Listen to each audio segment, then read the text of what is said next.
Bonjour, c'est Christelle de Cutie Duck Design. Aujourd'hui, je vais vous montrer comment faire des étiquettes pour vos cadeaux de Noël. Dans les images, j'ai téléchargé 4 images que je vais insérer sur cette étiquette. Alors, comme vous pouvez voir, cette étiquette a 2 calques. Donc, si je mets ce calque-là, que je vais dégrouper, on peut voir que je ne sais pas pourquoi, pourtant c'est des images qui sont dans le DS.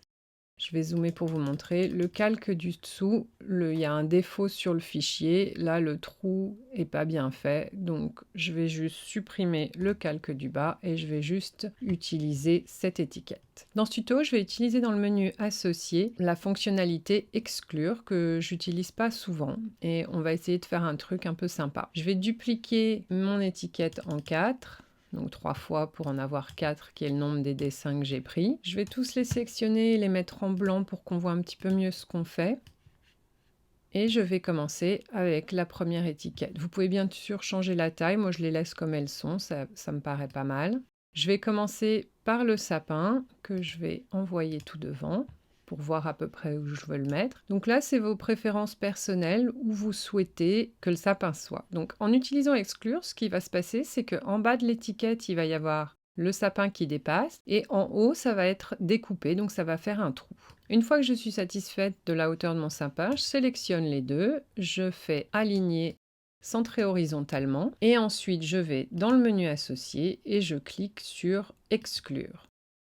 Là, je vais zoomer un peu pour vous montrer mon résultat. Donc là, vous voyez, les traits noirs, c'est ce qui va être découpé. Et ce qui est en transparent, c'est ce qui va tomber. Là, si je laisse comme ça, la machine, elle va découper là tout le long du trait. Donc mon sapin va tomber. Donc il va falloir que je rajoute un petit rectangle ici pour que le bas de mon sapin ne tombe pas de mon étiquette. Donc je vais sous forme, je prends un carré que je vais mettre de la taille du sapin et après la hauteur c'est comme vous voulez, ce que vous voulez faire. Comme j'ai utilisé Exclure, j'ai encore plusieurs calques. D'ailleurs je suis en train de me rendre compte que sous le sapin que j'avais choisi, j'ai plusieurs couches qui ne me sont pas utiles, donc je vais supprimer ce qu'il y a en trop. J'aurais dû le faire avant, donc si vous suivez avec le même dessin, pensez bien à supprimer avant de commencer à faire les calques supplémentaires qui sont cachés dont vous n'avez pas besoin. Et là, ce que je vais vouloir faire, donc mon carré, je vais le placer un tout petit peu en haut de mon étiquette. Et donc avec mon carré sélectionné, enfin qui est maintenant un rectangle, je vais venir sélectionner juste mon étiquette. Donc je vais utiliser la touche CTRL sur Windows ou Commande sur Mac pour choisir mon étiquette. Et là, vous voyez bien, j'ai mon carré et mon étiquette sélectionnée. Je vais aller sur Aligner, aligner par le bas, et vous voyez que le carré est venu se mettre à la limite de mon étiquette. Je sélectionne le tout et je vais faire associer, lier. Vous pouvez faire souder également. Et là, vous voyez que j'ai bien un lien qui se fait et donc que la découpe se fera de chaque côté du sapin. Il y aura un lien et là, c'est juste ce côté-là qui va tomber. Je peux changer de couleur si je le souhaite. Donc, je peux mettre par exemple en vert. Je vais revenir à 100% et c'est ma première étiquette de fini. J'ajouterai le texte après. Sur la prochaine étiquette, je vais prendre par exemple ce chapeau de Père Noël. De la même façon, je vais le faire passer tout devant pour qu'on puisse voir ce qu'on fait. Je vais zoomer un petit peu pour que ça soit plus visible. Et puis là, pareil, je vais choisir où est-ce que je veux mon chapeau de Père Noël. Et là, j'aimerais bien que ce qui dépasse soit le bas. Donc je sélectionne les deux, je fais de nouveau aligner centré horizontalement, associer Exclure. Et là, je vais zoomer pour voir ce qui va être découpé. Alors, je vais changer la couleur parce qu'en blanc, je trouve que c'est difficile de voir ce qui se passe avec celui-ci. Donc, je vais mettre en rouge. Et là, ce que j'ai envie de faire, c'est que je vais essayer de faire un lien qui vienne à peu près remplacer le contour du chapeau ici. Donc, de la même façon, je reprends un petit rectangle. Je vais enlever les proportions. Je vais diminuer la taille et pareil, je vais venir le placer ici.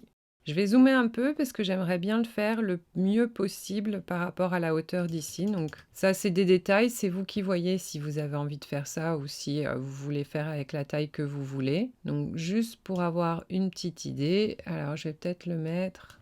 faut quand même 1 millimètre, je pense, pour que ça se tienne bien. Après, vous pouvez faire plus petit, c'est vous qui voyez. Donc là, j'ai ma ligne qui fait bien la longueur du chapeau, qui est bien sélectionnée. J'appuie toujours sur CTRL ou commande selon si vous êtes sur Windows ou Mac. Donc j'ai bien mon étiquette sélectionnée, mon rectangle, je fais aligner, aligner vers le bas. Vous inquiétez pas, parfois ça paraît bizarre, on a l'impression que tout a bougé, c'est pas le cas. Si je touche l'écran, vous voyez que tout revient bien à sa place. Je sélectionne le tout et je fais associer, lier. Je vais revenir à 100% et j'ai une étiquette de plus de fête avec un petit chapeau de Père Noël. Je vais prendre ensuite mon renne, une autre étiquette, et je vais faire exactement la même chose. Je vais faire repasser mon renne tout devant et je vais, je pense, réduire un petit peu la taille de mon renne parce que ça tient quand même beaucoup de place sur l'étiquette. Je vais le mettre comme ça, peut-être un petit peu plus gros. Donc là, ça c'est vous qui voyez si vous laissez beaucoup de place ou pas pour l'écriture. J'aimerais bien qu'on voit quand même sa petite queue, donc je vais zoomer aussi pour voir un petit peu mieux là où je le place en hauteur. Et je pense que je vais le mettre comme ça me paraît pas mal. Donc je sélectionne de nouveau les deux, je fais aligner, centrer horizontalement. Ensuite, je fais associer, exclure. Pareil, je vais changer un peu la couleur pour qu'on voit un petit peu mieux. Je prends de nouveau une forme, donc mon petit rectangle. Donc vous voyez, quand vous utilisez le coin pour redimensionner, ça fait proportionnellement. Par contre, si vous utilisez juste pour monter et descendre, ça descendra juste la hauteur de votre petit carré. Et là, je vais le mettre, je pense à 1 mm aussi. Donc je vais enlever en haut la taille. Par contre, comme j'avais pas enlevé les proportions maintenant, c'est peut-être pas assez... Ah si, ça couvre. Là, ça couvre bien, donc ça va. Mais sinon, vous pouvez enlever les proportions et le mettre un petit peu plus gros pour être sûr que ça couvre bien la totalité.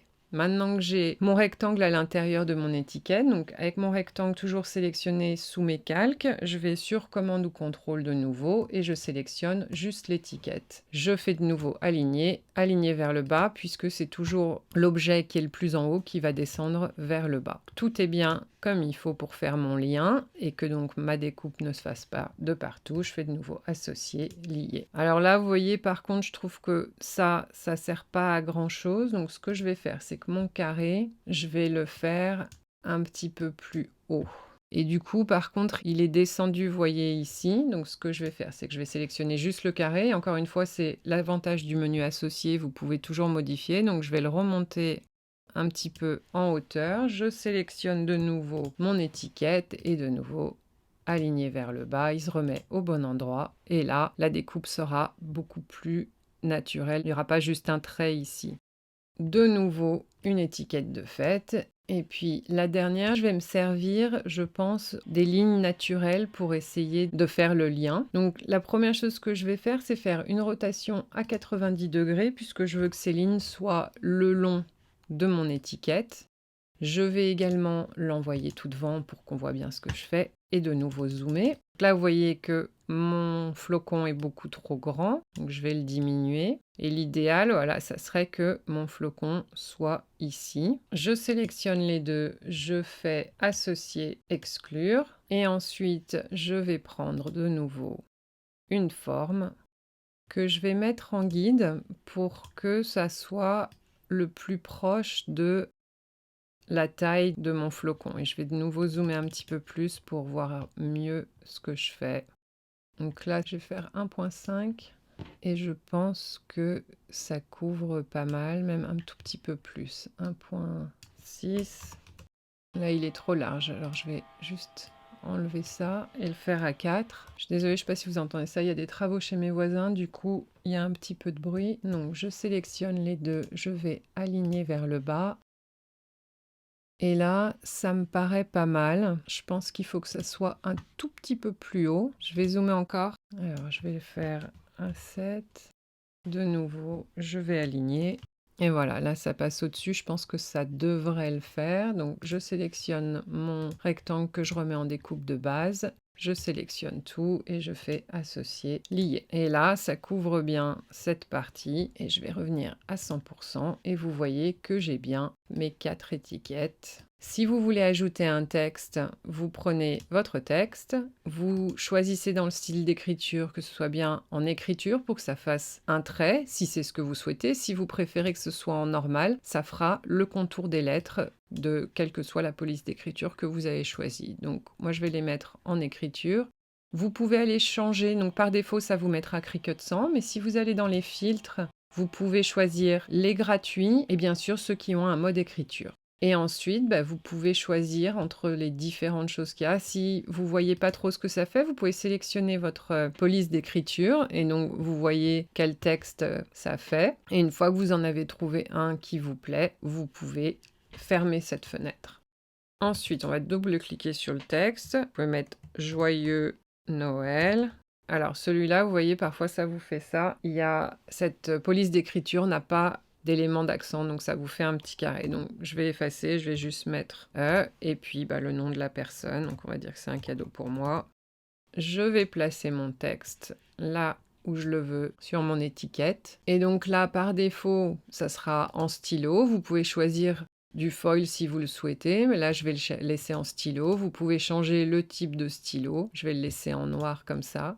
Ensuite, quand je suis satisfaite de là où est mon texte, je vais sélectionner les deux, aligner, centrer horizontalement, et ensuite, surtout, ne pas oublier d'attacher. Vous répétez la même chose pour toutes les étiquettes. Et là, vous voyez, si vous allez sur créer, vous aurez, là j'ai plusieurs couleurs, donc j'ai un tapis par couleur. Comme j'ai bien attaché mon texte à mon étiquette, Cricut va d'abord écrire mon texte et ensuite découper mon étiquette. Et ensuite, j'ai toutes les autres étiquettes qui se découpent correctement. J'espère que ce tuto vous aura été utile et que vous allez pouvoir faire vos propres étiquettes de Noël. Vous pouvez bien sûr appliquer ce principe avec n'importe quelle image. Si vous avez des questions, n'hésitez pas à les mettre dans les commentaires. Bonne création!